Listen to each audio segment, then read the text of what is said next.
परिवार में आपका स्वागत है। एक नए महत्वपूर्ण और ज़रूरी वीडियो के साथ आज हम पुनः उपस्थित हैं। रिवीजन सीरीज़ डेली का वीडियो चल रहा है और इसके अंतर्गत हम बात कर रहे हैं छायावाद पर। हिंदी साहित्य के एक महत्वपूर्ण समयावधि की बात हो रही है।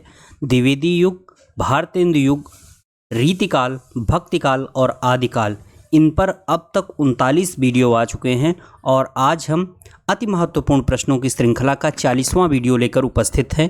आप सभी मित्रों के बहुत अच्छे रिस्पांस आ रहे हैं।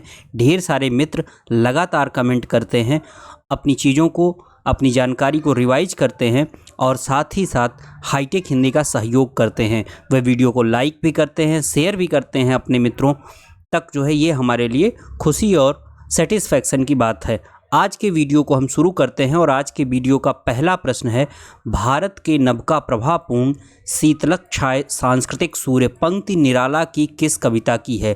पहली बात तो आप यह जान लीजिए कि ये पंक्ति है किसकी। निराला की परीक्षा में यह भी पूछा जा सकता है कि भारत के नवका प्रभापूर्ण शीतलक छाय सांस्कृतिक सूर्य पंक्ति किसकी है। एक बात तो इसका सही उत्तर होगा निराला। अब दूसरा पूछा गया है कि यह निराला की किस कविता से ली गई पंक्ति है। महाराणा का महत्व। यहाँ देखिए एक बात, ये महाराणा लिख गया है। एक बात मैं आपको बताना चाहूँगा कि कई बार क्या होता है, वीडियो बनाते समय कुछ बहुत छोटी छोटी चीज़ें, बहुत छोटी गलतियाँ हो जाती हैं। कई बार सन की त्रुटियाँ हो जाती हैं, कई बार वर्तनी की त्रुटियाँ हो जाती हैं। अगर हमें दिखती हैं तो हम उनमें सुधार कर लेते हैं, लेकिन कई बार कमेंट में ऐसे लोग कमेंट करते हैं जिनको सिर्फ और सिर्फ गलतियाँ दिखती हैं। हमारे ऐसे मित्र, प्रतिबद्ध मित्र जो लगातार सहयोग कर रहे हैं, लगातार कमेंट करते हैं और साथ ही साथ हम पूछे गए प्रश्नों के उत्तर भी देते हैं। जब वे कोई बात हमें बताते हैं तो हमें अच्छा लगता है, लेकिन ऐसे मित्र जो सिर्फ कमेंट करने के लिए, सिर्फ गलतियां निकालने के लिए कमेंट करते हैं तो वहाँ हमें थोड़ा अफसोस भी होता है। जैसे कल की वीडियो में हमने एक प्रश्न बताया था आपको कि जूही की कली का प्रकाशन वर्ष और जूही की कली का रचना, ये दोनों में जो है अंतर है। जूही की कली लिखी कब गई और प्रकाशित कब हुई। एक रचना का लिखा जाना और उसका प्रकाशन होना, ये दो अलग अलग बातें हैं। इसलिए हम आपको बताना चाहते हैं कि इन दोनों की तिथियों में अंतर हो सकता है। तो ऐसी छोटी छोटी चीज़ों को हम चाहते हैं कि आप नज़रअंदाज करें और मुख्य जो बात है आपकी वह यह होना चाहिए कि परीक्षा में आप ज़्यादा बेहतर से बेहतर कर पाएँ। इसके लिए जितनी भी सकारात्मक चीज़ें हैं आपको हाईटेक हिंदी से मिलती हैं, उनको लेने का आप प्रयास करें। प्रश्न पूछा गया है कि किस कविता से ली गई पंक्ति है। इसका सही उत्तर होगा तुलसीदास। तुलसीदास कविता लिखी थी निराला ने। हम उम्मीद करते हैं कि आप हमें कमेंट करके बताएंगे कि तुलसीदास का प्रकाशन वर्ष क्या है। हमने कल के वीडियो में पूछा भी था आपसे कि सरोज स्मृति, राम की शक्ति पूजा और तुलसीदास का प्रकाशन वर्ष क्या है। आज हम आपको बता देते हैं। सरोज स्मृति का प्रकाशन वर्ष है 1935 और राम की शक्ति पूजा का प्रकाशन वर्ष है 1936। आप हमें कमेंट करके बताएंगे कि तुलसीदास का प्रकाशन वर्ष क्या है। अगला प्रश्न, मैं अकेला स्नेह निर्झर बह गया, गहन है यह अंधकार, चूंकि यहाँ दाना है बादल छाए, उद्बोधन दलित जन का करो उद्धार, शीर्षक कविताएं किस संग्रह में हैं। ये सभी कविताएं निराला की हैं और पूछा गया है कि ये किस संग्रह में है। ये जो रचनाएं दी गई हैं ये भी सब संग्रह किसके हैं, निराला के हैं। अनामिका, अपरा, अणिमा और बेला। इसका सही उत्तर होगा अणिमा। क्या सही उत्तर होगा? अणिमा। आप हमें कमेंट करके बताएंगे कि अनामिका का प्रकाशन 2 बार हुआ है। एक बार हुआ है अनामिका प्रथम नाम से और दोबारा उसमें कुछ रचनाएं और जोड़ करके दोबारा फिर उसका प्रकाशन हुआ है। तो दोनों का प्रकाशन अलग अलग किन किन वर्षों में हुआ है ये आप हमें कमेंट करके बताएंगे। अगर सूर्यकांत त्रिपाठी निराला की कविता संग्रहों के क्रम की बात करें तो सबसे पहले आता है अनामिका, उसके बाद आता है परिमल और फिर आता है गीतिका, उसके बाद है कुकुरमुत्ता, फिर है गीत गुंज और उसके बाद आता है सांध्य की कली। ये कुछ महत्वपूर्ण जो है रचनाएं हैं किसकी, सूर्यकांत त्रिपाठी निराला की। इनके अलावा भी कुछ महत्वपूर्ण रचनाएं हैं जिनमें बेला 1946, नए पत्ते 1946, अर्चना 1950, आराधना 1953 में आता है। छायावाद के प्रस्तोता आप सबको पता है, आचार्य शुक्ल ने माना है मैथिली शरण गुप्त को, नंद दुलारे वाजपेयी ने माना है सुमित्रा नंदन पंत को, माखनलाल चतुर्वेदी को प्रभाकर माचवे और इलाचंद जोशी ने माना है जयशंकर प्रसाद को। वस्तुतः उसने जीवन के सभी क्षेत्रों में संकीर्णता का विरोध किया, कवि सदियों के जकड़े हुए हृदय कपाट को खोलकर नव्य विराट के आगमन की आकांक्षा कर रहा था। ये किसका कथन है, किस आलोचक का कथन है, ये पूछा गया। कहा तो गया है निराला के संबंध में, क्योंकि ब्रैकेट में यहाँ निराला दिया हुआ है।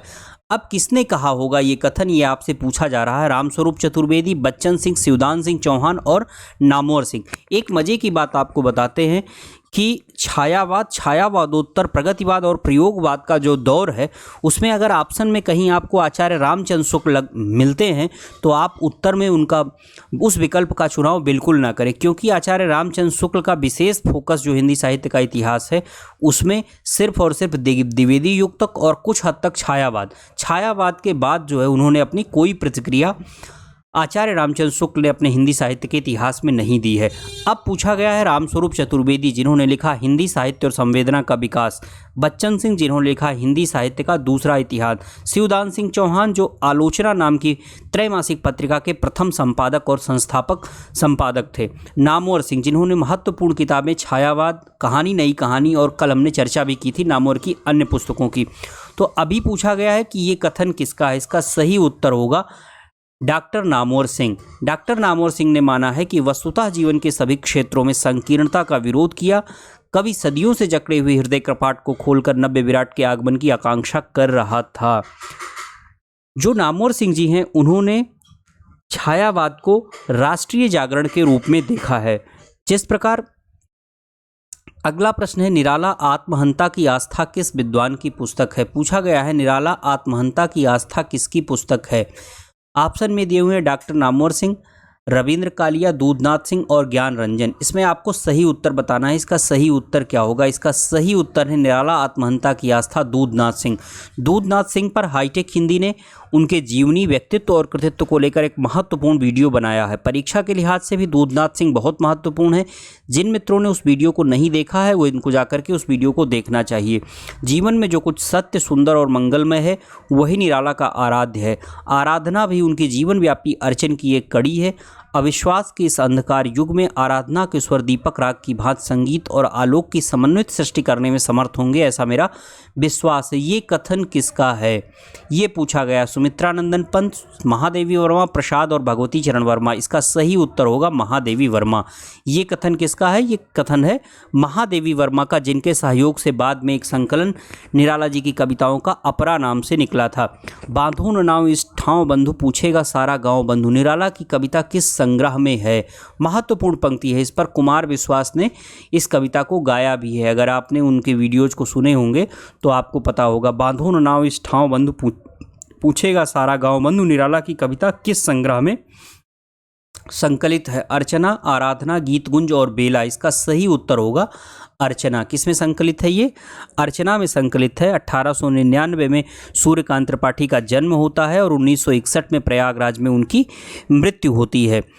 उनकी पुत्री का नाम था सरोज, जिस पर उन्होंने बाद में उसकी मृत्यु पर सरोज स्मृति नाम का एक शोक काव्य भी हिंदी में लिखा। हिंदी का सर्वश्रेष्ठ शोक काव्य या हिंदी का प्रथम शोक काव्य भी कई आलोचकों के द्वारा माना जाता है। पिता का नाम इनके था राम सहाय त्रिपाठी। कुछ महत्वपूर्ण कविताओं की अगर उनके बात की जाए तो उसमें अधिवास, पंचवटी प्रसंग, भिक्षुक, बादल राग, विधवा से फालिका, जागो फिर एक बार, महाराज शिवाजी का पत्र, रेखा और प्रेयसी जैसी कुछ महत्वपूर्ण कविताओं के नाम लिए जाते हैं।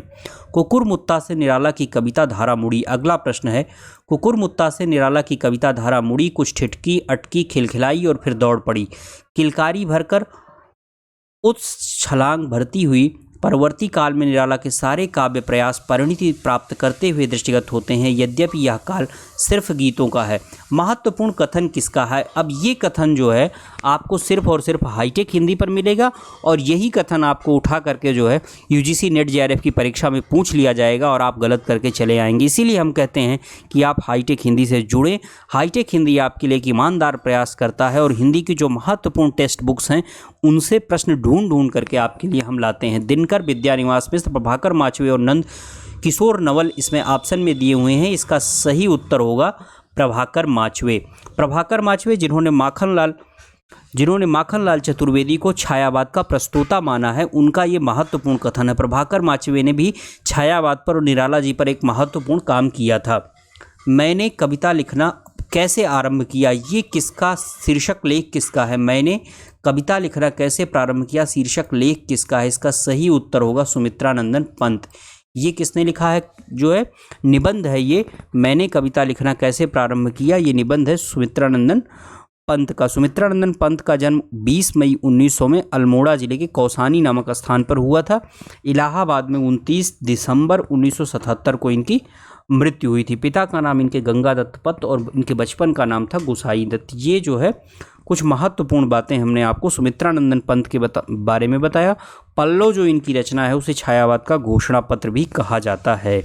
तो ये मैंने कविता लिखना कैसे प्रारंभ किया, ये बहुत महत्वपूर्ण है। ये पंत जी का जो है निबंध है। इसी प्रकार हमने बताया था कल आपको एक निबंध बंग भाषा करके एक निबंध था, किसका था वो, निराला का पहला गद्य लेख था। बंग का उच्चारण करके वो जो है निबंध था, किसका था, वो निराला का जो है पहला गद्य आलेख था। अगला प्रश्न, नेपोलियन के चित्र से प्रभावित हो किस कवि ने अपने केशवर्धन करने शुरू कर दिए थे, ये पूछा गया। निराला के चित्र से प्रभावित होकर केशवर्धन शुरू किया था सुमित्रानंदन पंत ने। अगर सुमित्रानंदन पंत की फ़ोटो आपने देखी हो तो आप उसमें देखेंगे कि उनके बाल जो है वो बहुत बड़े बड़े घने और लंबे बाल रखते थे सुमित्रानंदन पंत जी। अगला प्रश्न है, संसार का शायद ही कोई प्रबुद्ध व्यक्ति हो जो इस युग में महात्मा गांधी के अद्वितीय व्यक्तित्व की ओर आकर्षित ना हुआ हो, किस विद्वान का मानना है। प्रेमचंद, निराला, पंत और प्रसाद। इसका सही उत्तर होगा सुमित्रानंदन पंत। अगला प्रश्न है, उमर खय्याम की रुबाइयों का अनुवाद पंत जी ने किस शीर्षक नाम से किया है। मधुज्वर, मधुकलश, मधुज्वाल और मधुमिता। इसका सही उत्तर होगा मधुज्वाल। मधुज्वाल नाम से उमर खय्याम की रुबाइयों का अनुवाद किसने किया था, सुमित्रानंदन पंत ने किया था। अगला प्रश्न है, हरिवंश राय बच्चन का आलेख पंत का मुकदमा किस पत्र में छपता था, ये पूछा गया है। महत्वपूर्ण प्रश्न है, हरिवंश राय बच्चन का आलेख पंत का मुकदमा किस पत्र में छपता था। हंस, धर्मयुग, बीड़ा और युग संदेश। इसका सही उत्तर होगा धर्मयुग। आप हमें कमेंट करके बताएंगे कि ये जो चारों पत्र हैं, हंस, धर्मयुग, बीड़ा और युग संदेश, इनके संपादकों के नाम क्या थे।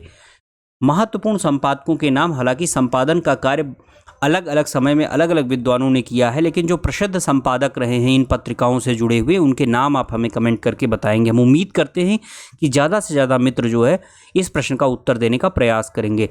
अगला प्रश्न, सुमित्रानंदन पंत जीवन और साहित्य। परीक्षा में बहुत पूछा जाता है, एनटीए नेट में कई बार पूछा जा चुका है ये प्रश्न। सुमित्रानंदन पंत जीवन और साहित्य किसकी पुस्तक है। हरिवंश राय बच्चन, नरेंद्र शर्मा, शांति जोशी और निराला। इसका सही उत्तर होगा शांति जोशी। यह रचना किसकी है, शांति जोशी की है। अगला प्रश्न, मैं और मेरी कला शीर्षक रचना किस विधा की है। कविता, निबंध, आलोचना और पत्र। इसका सही उत्तर होगा निबंध। किस विधा की रचना है, ये निबंध। विधाओं से प्रश्न अक्सर परीक्षा में पूछे जाते हैं, इसलिए आपको जब भी रचना का नाम पढ़ें तो ये भी ध्यान रखना है कि वो किस विधा की रचना है। अगला प्रश्न है, पंत जी को उनकी किस रचना पर साहित्य अकादमी पुरस्कार मिला है। चिदम्बरा, कला और बूढ़ा चाँद, स्वर्ण किरण और सत्यकाम। इसका सही उत्तर होगा कला और बूढ़ा चाँद। कला और बूढ़ा चाँद पर इनको जो है साहित्य अकादमी का पुरस्कार दिया गया था। हिंदी में पहला साहित्य अकादमी का पुरस्कार किसे दिया गया था, हिम तरंगिणी पर माखनलाल चतुर्वेदी को दिया गया था। आप हमें कमेंट करके यह भी बताएंगे कि ज्ञानपीठ पुरस्कार पंत जी को उनकी किस रचना पर मिला था। पिछले वीडियो में हमने आपसे प्रश्न पूछा था, मैंने मैं शैली अपनाई, देखा दुखी एक निज भाई, पंक्ति किसकी है। सभी मित्रों ने इसका सही उत्तर दिया था। उन सभी मित्रों का बहुत बहुत धन्यवाद। सूर्यकांत त्रिपाठी निराला इसका क्या होगा, सही उत्तर होगा। आज के वीडियो का प्रश्न है, नौका विहार किसकी कविता है। निराला, पंत, महादेवी वर्मा और प्रसाद। बहुत महत्वपूर्ण प्रश्न है, बहुत सरल प्रश्न है। हम उम्मीद करते हैं कि ज़्यादा से ज़्यादा मित्र इसका उत्तर देंगे। तो ये रहा आज का वीडियो। अगला वीडियो लेकर हम बहुत शीघ्र आ रहे हैं। हिंदी विषय से संबंधित किसी भी प्रकार की समस्या, कोई प्रश्न, सुझाव या सहयोग हो तो आप हमें लिख सकते हैं। तब तक के लिए धन्यवाद।